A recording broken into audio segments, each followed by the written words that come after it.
Thanks for staying with us on Good Morning Nigeria. Up next for us is newspaper review.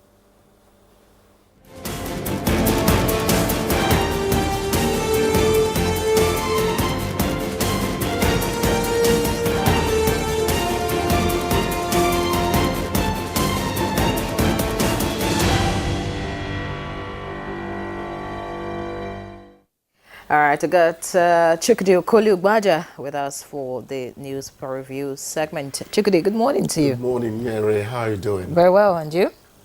Could be better, but as usual, we thank God for small mercies. Of course. Hello, Victor. Good morning. Good morning. How are you doing too? I'm all right. Sound all right, please. I guess I haven't recovered from the NIPR at 60 dinner. It's okay. You had a great time, and It then happens. you want us to begin to feel bad about that? By the way, I don't like the sound of Chooks the man. I think Chooks the boy sounds better. Thank you. Maybe today that is clean shaven, we can do that. I'm not the subject. Let's go at it. All right, let's begin from here this morning. Let's begin with the Vanguard. And it leads with this major headline: minimum wage. Let each state negotiate what it can pay. That's according to governors. And you can find details of that on page 5. It has several riders. Tinubu, NEC, silent on minimum wage. Public, private workers get restive over delayed minimum wage. That's according to Labour. Want Labour leaders to push for quick resolution. Lament hardship becoming unbearable with basic necessities no longer affordable. We are not happy with Tinubu's slow motion. That's according to SANU, Senior Staff Association of Nigerian Universities. And then a number of stories up above the nameplate. Pro-Wike Group faults Fubara's claim on bombing of Rivers Hotel. That's according to that's on page 12. Police probe death of ex-Konga boss Nick Imudia. That's on page 6, a sad one. Oil theft, surveillance operatives uncover oil bunkering camps in Bayelsa State. That one is on page 35. Too many stories. We'll just take a couple more and rest it here. Tinubu will get our approval for new presidential jet if he makes requests. That's according to Senate, and you find the story on page 8. But before I drop this, let's take a look at Mr. and Mrs. You are broke and it's raining heavily. Does that mean you didn't save for the rainy day? That's according to Mrs. I did. The economy drowned it. That's according to Mr. Yeri. All right, let's see what the nation has this morning. The lead story here says Tinubu rallies governors on massive food production. President backs urgent result-oriented agri plan. Details on page 4. And just beside that headline, we have federal government slashes CNG conversion cost by half. Surveillance operatives uncover oil theft camps. All of that on page 4 of the Nation, and that's all because this picture here of the map of Nigeria, and of course the roads to be embarked on by this administration. It's tagged Federal Ministry of Works Renewed Hope Legacy Road Infrastructure Project. You want to see all of that? A copy of the Nation will guide you. The leadership also has that picture, and of course details of the road infrastructure projects also right here. So we'll look away from that and look above the masthead. We have, despite fresh talks, ASU adamant on strike. Riders, Vastis chapters mobilize for action. Say we will not allow federal government to destroy university system. Just beside the masthead, bandits abduct 47 Zamfara residents. Details on page 17. If you want to get the details of that. And this is a trending story. Student loan application postponed for 14 days. You want to find out why. All right, so that's the march we can take on the front pages of the papers we have. Chukwudi. Yeah, Jerry. Minimum wage is becoming another major issue. At a point, it seemed as if it has been, taken care of. But now, it's resurfacing and becoming a big issue here and there. It's not resurfacing. It never went under. It did. It's been at the surface. It's just that, workers were expecting to hear, from the president, and then the recent call by the president for more negotiation is what is making it look like, oh, people are beginning to speak up again. And of course, the calls of the workers are valid. Some have called it slow motion. Some have said, well, there's a delay, and because the economy is biting really hard, and the longer it takes, the more people would suffer. Some may die, some may get ill. So many things happening. So I'm just looking at, for example, the story of Nick Mordia, and looking at what he'll probably have owned, and yet we're talking about the report yesterday said he committed suicide. So imagine a civil servant who still earns 30,000 naira in this economy.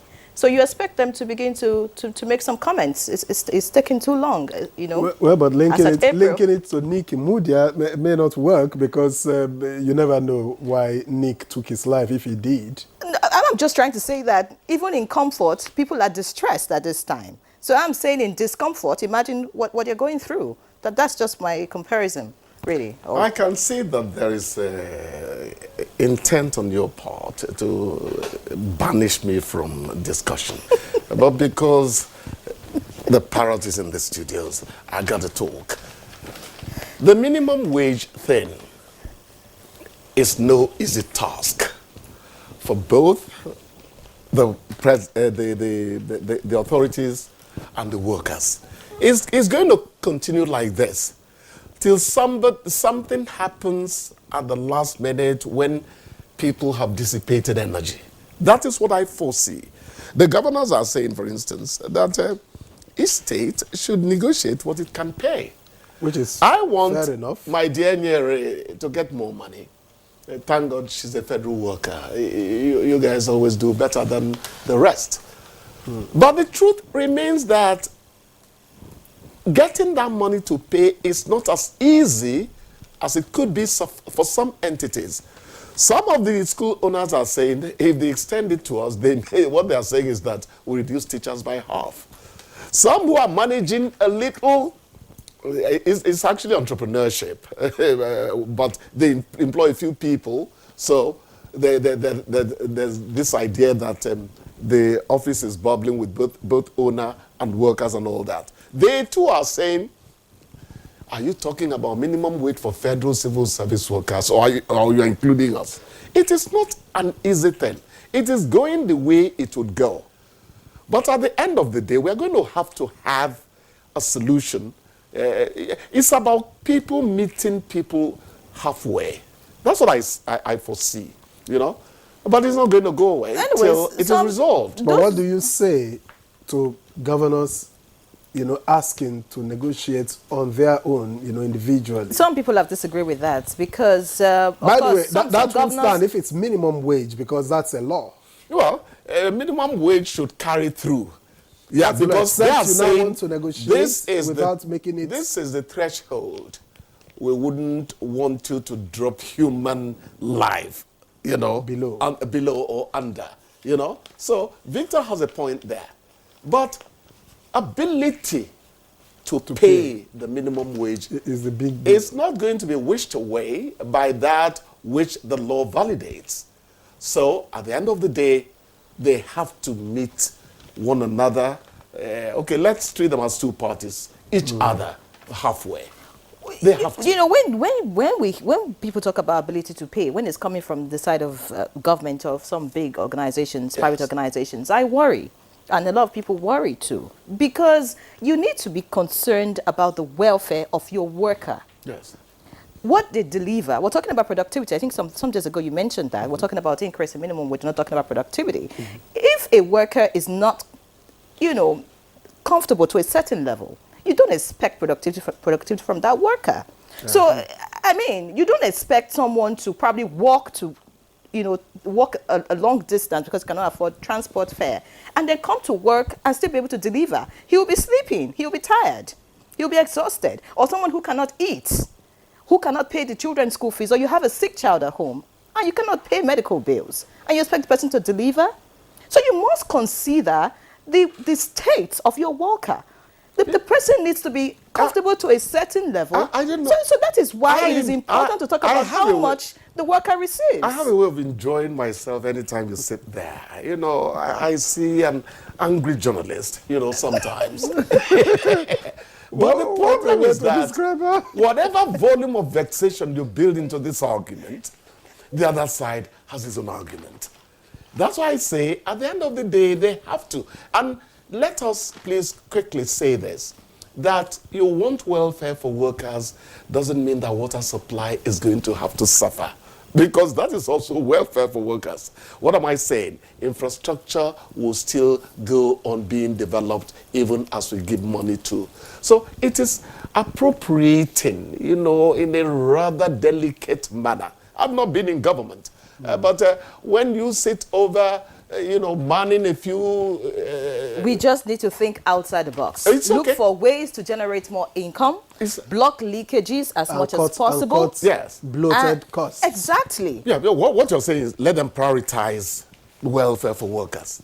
Fine, but it's delicate balancing still. Well, it's not as easy as you think. But before we let you go, because the day is fast spent. We've all thrown it into minimum wage palaver. Nikki Mudia, one begins to wonder why a seemingly thriving, CEO in the private sector, doing well, not doing badly, would want to take his own life. And the reports are that he made a few calls, called his daughter, called his brother to ask him, why, how he should distribute his, I think his wealth, maybe in his charge.